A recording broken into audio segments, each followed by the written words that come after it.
انا بعشق النوع ده من الحلويات. كازان دي بيه يا بنات، ده الترند اللي طالع جديد. بس انا شفته من هنا قلت انا لازم اجربه. حاجه كده من المهلبيه على الكريم كراميل، حاجه كده تحفه. انا اول مره اشوف وصفه ترند وانا اللي اصمم اعملها، مش الولاد.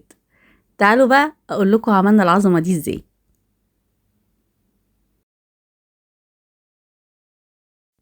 بصوا يا بنات، اول حاجه انا جبت الحله بتاعتي ولسه ما شغلتش النار، نزلت بكوبايتين من اللبن وعليهم معلقتين كبار من السكر ومعلقه كبيره من الدقيق ومعلقه كبيره من النشا وصفار بيضايه. اقلبهم بقى كويس الاول. وانا كل ده يا بنات ما شغلتش النار، اول ما المكونات تدوب معايا اشغل النار عليها، انزل بباكو من الفانيليا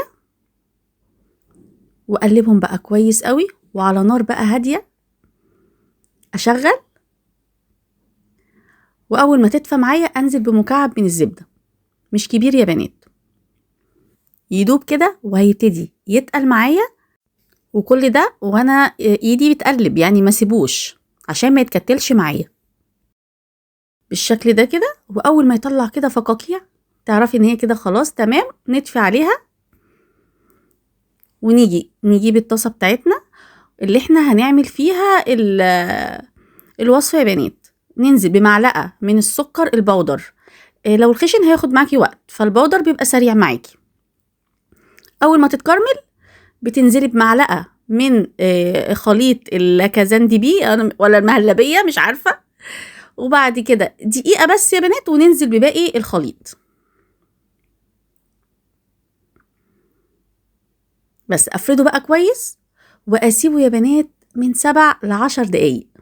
هو خد معايا 10 دقايق بالظبط على نار هاديه جدا. اول ما الوش بتاعه كده تلاقيه خلاص نشف كده، ما بقاش يلزق في الايد، خلاص اشيله يبرد وادخله التلاجة 10 دقايق بس واطلعه، هتبقى بقى بالجمال ده. بصوا باي بقى سكينه عندك، بس ما تكونش حاجه حد عشان خاطر ما تبوظلكيش الطاسه بتاعتك. بصوا المفروض تتعمل رول، انا ريحت دماغي الصراحه وحبيت ان انا اغير واعمله بالشكل ده، اقطعه كده مربعات. بس برضو جالي الفضول ان انا اعمل رول.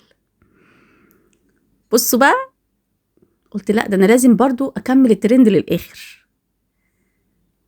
هعمل الرول ويعني وقد فعلتها بقى.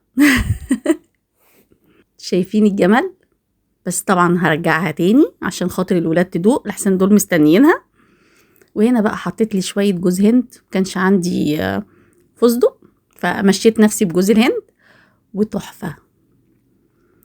احلى كريم كراميل هتدوقوه، هو كريم كراميل على مهلبيه، حاجه كده خطيره